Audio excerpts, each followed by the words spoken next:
அப்படிங்கிறது நம்முடைய உயிரை தான் சொல்ல முடியும். இந்த உயிர் மட்டும் சயின்ஸ்ல என்னென்னமோ கண்டுபிடிச்சான், இந்த உயிர் கண்டுபிடிக்க முடியல.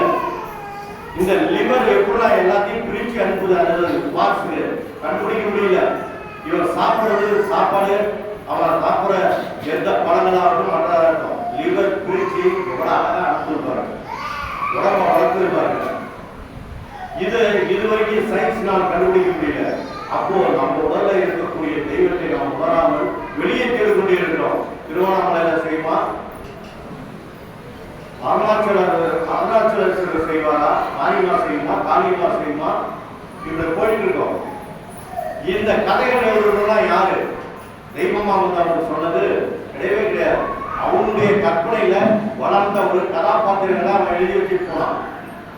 இன்னைக்கு முருகருக்கு எடுத்துட்டா ஏகப்பட்டது குறைய சொல்றான். சிவனை இருந்தாலும் ஒரு குறைய சொல்றான். அவன் வந்து தென்னாட்டுடைய சிவனை கூட்டி தென்னாட்டுக்கு சொல்றான். ஆனா இமயமலைக்கு போயிட்டு வரான்.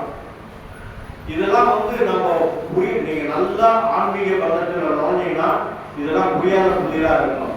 ஆனால் சித்தர்கள் சொன்னாங்க, ஒன்றே குலம் ஒருவனே தேவன். இதை மறந்துடக்கூடாது.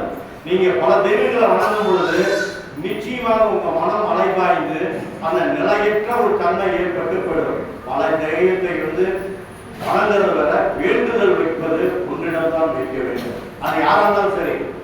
நான் தெய்வங்கள் வந்து நாம வணங்கக்கூடிய இடத்துல தெய்வம் இருக்கு இல்லைன்னு சொல்றதுக்கு இல்லை. ஏன்னா நம்ம ஆளுதான் சொல்லியிருக்காங்க, துணியிலும் இருப்பான் துறையிலும் இருப்பான். அப்போ எங்கும் நிறைந்த பரம்பரை எல்லா இடத்துலயும் இருக்கான்.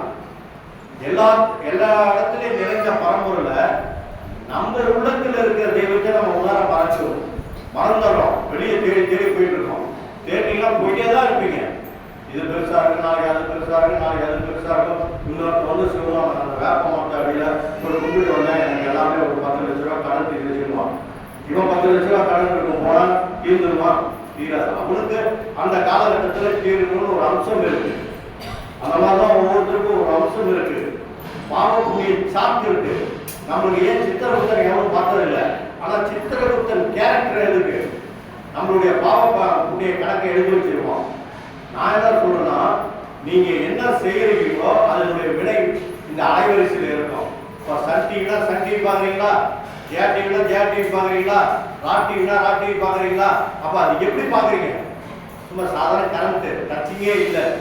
எங்கேயோ விளையாட்டை இங்க பாக்குறோம். எல்லாமே இந்த அலைவரிசையில தான் இருக்கு. அப்போ உங்களுக்கு தனி அலைவரிசை ஓடுது. அதுல நல்லதா இருந்துச்சுன்னா நல்லதா வரும்.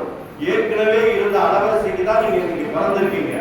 அந்த பாவத்தை கழிக்கவும் புண்ணியத்தை நிராதினா என்ன அர்த்தம்? ஒன்றுமில்லாம சரிசமமாக தரா தட்டு போல இருக்கிறோம். அப்போதான் முக்தி கிடைக்கிறான். முக்தியினுடைய சூழ்நிலை அதுதான். எண்ணங்கள் அற்றுன்னா எதுவுமே இல்லை, எல்லாமே முடிஞ்சதுடா அப்படின்னு நினைக்கும் போது தெய்வத்தோட சங்கல்பமாகலாம். இதுதான் உண்மை. இதை நாம அறிந்து